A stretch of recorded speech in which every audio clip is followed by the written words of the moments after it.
գիտեք ինչ մենք իսկապես մենք ինքնաճանաչման խնդիր ունենք։ Ինքնաճանաչման խնդիր ունենք եւ հա մենք պետքա գնանք մեր թանգարանենք, պետք է գնանք, պետք է տեսնենք, պետք է մտածենք, պետք է հասկանանք եւ այլն եւ այդպես շարունակ, որովհետեւ մեր մասին մեր պատկերացումները շատ դեպքերում ձևակերպված են Հայաստանի Հանրապետությունից դուրս, հայկական իրականությունից դուրս ընդհանրապես։ Եվ դա մեզ կառավարելու մոդել է, ովքեր են լավը, ովքեր են վատը, ովքեր են բարեկամ, ովքեր են թշնամի։ Ընդհանրապես ես մի նախադասություն կա, բայց որ եկել է, պետք է ասեմ կառավարության նիստում, մտածում եմ, որ երբեք պետք չի ասել, հետո տասնամյակներ անց է պետք ասել։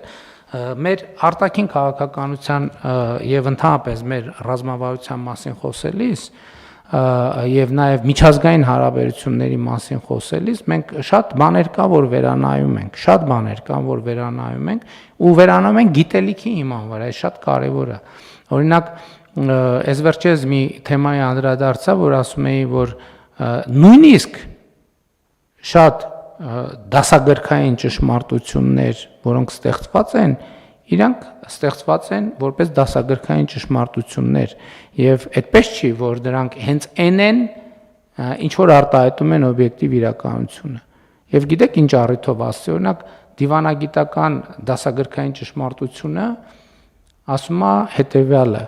չկան մշտական բարեկամներ եւ թշնամիներ կամ մշտական շահեր։ Իմ համոզմունքն է, որ դա իրականում ճշմարտությունը թաքցնելուն ուղղված արտահայտություն է,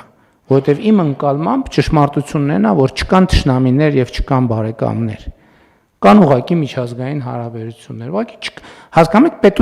պետությունը այն պահին է հասունանում, երբ որ հասկանում է, որ չկան բարեկամներ եւ թշնամիներ։ Երբ որ դու ասում ես չկան բարեկամներ եւ թշնամիներ, դու կենտրոնանում ես ինքդ քո եւ քո անելիքի եւ քո կայացնելու որոշումների վրա։